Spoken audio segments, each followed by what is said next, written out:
Hello बच्चों, आज का हमारा टॉपिक है कक्षा 8 की इतिहास की पाठ्य पुस्तक आधुनिक भारत का अध्याय 2 व्यापार से साम्राज्य तक के प्रश्नोत्तर।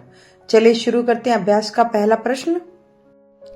रिक्त स्थानों की पूर्ति कीजिए। क है ईस्ट इंडिया कंपनी की स्थापना महारानी खालिस्तान के समय हुई थी, यानी एलिजाबेथ प्रथम, यानी ईस्ट इंडिया कंपनी की स्थापना महारानी एलिजाबेथ प्रथम के समय हुई थी। ख जेम्स प्रथम का राजदूत बनकर कैप्टन हॉकिंस खालिस्तान के दरबार में आया था, यानी जहांगीर के दरबार में आया था। ग अंग्रेजों ने अपनी पहली व्यापारिक कोठी खालिस्तान नामक स्थान पर स्थापित की थी। स्थान का नाम है सूरत। अंग्रेजों ने अपनी पहली व्यापारिक कोठी सूरत नामक स्थान पर स्थापित की थी। घ खालिस्तान ने फोर्ट विलियम की किलेबंदी को नष्ट करने का आदेश दिया था, ये होगा सिराजुद्दौला ने। अंग मीर जाफर ने प्लासी युद्ध में खालिस्तान का साथ दिया अंग्रेजों का, जो कि सिराजुद्दौला के सेनापति थे। 2 नंबर प्रश्न, निम्नलिखित प्रश्नों के उत्तर संक्षेप में दीजिए। क नंबर, अंग्रेजों को बंगाल में सीमित क्षेत्र में व्यापार करने की इजाजत किसने दी? उत्तर होगा मुगल सम्राट शाहजहां और उनके पुत्र शाह सूजा ने सबसे पहले अंग्रेजों को बंगाल में सीमित क्षेत्र में व्यापार करने की अनुमति दी थी। अब आते प्रश्न ख पे। पलासी के युद्ध का क्या कारण था? उत्तर होगा इसके मुख्य कारणों में अंग्रेजों द्वारा व्यापारिक छूटों यानी दस्तक जो कागजों पे होते थे उनका दुरुपयोग करना, नवाब की अनुमति के बिना कलकत्ता की किलेबंदी करना और नवाब सिराजुद्दौला के आदेशों की अवहेलना करना शामिल था। प्रश्न नंबर ग, अंग्रेज टीपू सुल्तान से क्यों भयभीत थे? इसका उत्तर होगा टीपू सुल्तान ने मालाबार तट से होने वाली काली मिर्च और इलायची के व्यापार को रोक दिया था।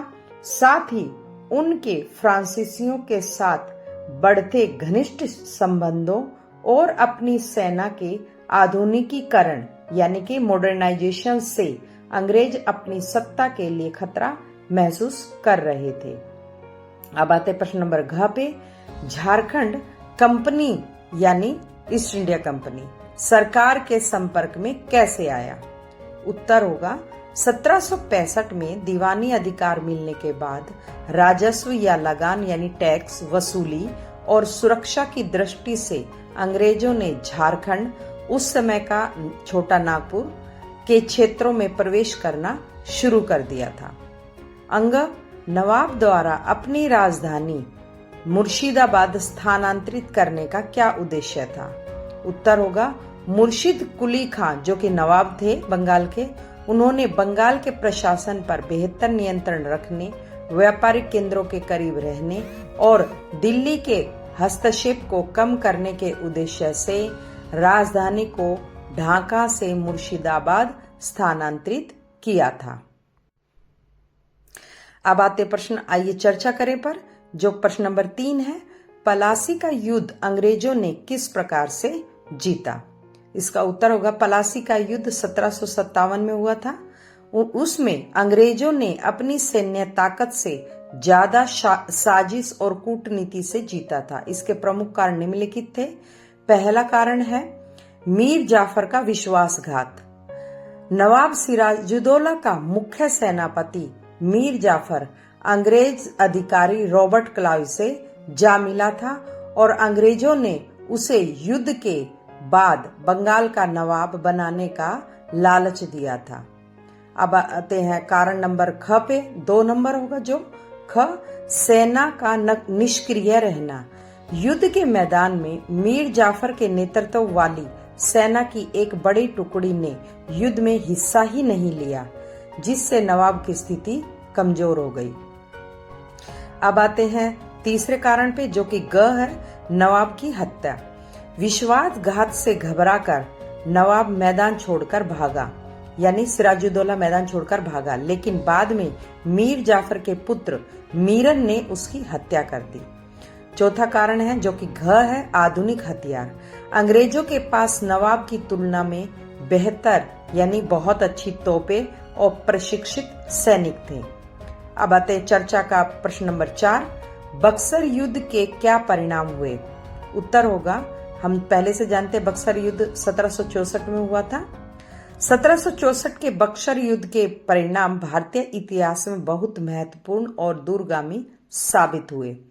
क नंबर जो कि 1 है, पहला कारण है अंग्रेजों का पूर्ण प्रभुत्व। इस युद्ध ने अंग्रेजों को न केवल बंगाल बल्कि उत्तर भारत की सबसे बड़ी शक्ति बना दिया। ख नंबर इलाहाबाद की संधि।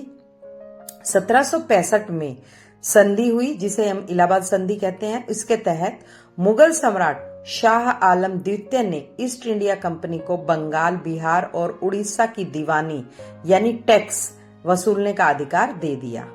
ग नंबर जो कि 3 नंबर है, आर्थिक शोषण की शुरुआत।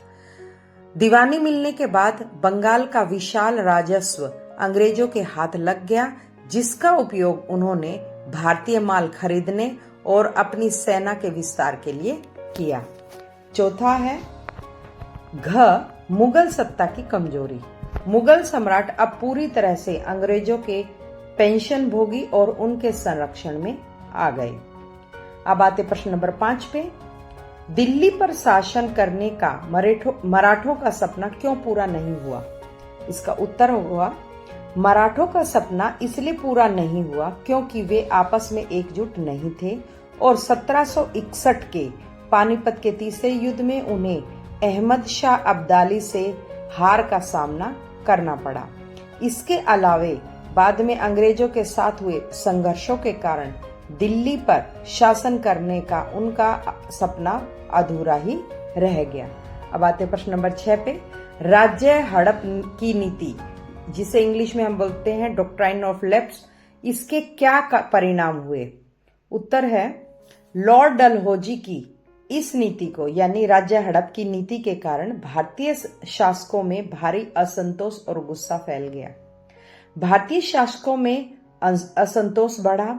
सतारा जो जगह का नाम है, झांसी, नागपुर और अवध जैसे राज्यों को जबरन अंग्रेजी साम्राज्य में मिला लिया गया, यानी उन पर अंग्रेजों ने जबरदस्ती शासन कर लिया।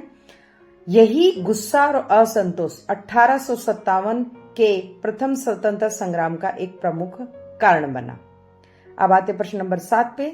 बंगाल की दीवानी यानी कि टैक्स मिलने से ईस्ट इंडिया कंपनी को क्या लाभ हुआ?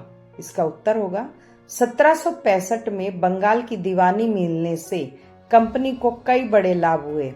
कंपनी को बंगाल के विशाल राजस्व संसाधनों पर नियंत्रण मिल गया। अब कंपनी भारत से चीजें खरीदने के लिए ब्रिटेन से सोना चांदी लाने की बजाय यहीं के राजस्व का उपयोग कर सकती थी। इस पैसे से कंपनी अपनी सेना का खर्च चलाने और भारत में अपने व्यापारिक विस्तार को मजबूत करने में सक्षम हो गई। अंग्रेजों का भारत में शासन मजबूत हो गया। अब आ जाते हैं प्रश्न 8 जो कि एक परियोजना कार्य है, जो हम चार्ट पेपर पे बना सकते हैं या आप चार्ट पेपर पे लिखकर या मैप बना के उसमें प्रदर्शित भी कर सकते हैं कि लॉर्ड डलहौजी की हड़प नीति के अंतर्गत कब्जा किए हुए राज्यों का काल क्रम के अनुसार क्या क्या है। जैसे सतारा 1848 में, जैतपुर 1849 में, संबलपुर 1849 में, बघाट 1850 में और उदयपुर 1852, झांसी 1854, नागपुर 1854। बच्चों, इस तरह हमने अभ्यास के प्रश्न उत्तर को पूरा किया। आपको अगर मेरे प्रश्नों के उत्तर समझ में आ रहे हैं तो लाइक करें, सब्सक्राइब करें, शेयर करें और अपने प्रश्न कमेंट बॉक्स में लिखना ना भूलें। और मेरा वीडियो देखने के लिए आप सभी का बहुत बहुत धन्यवाद।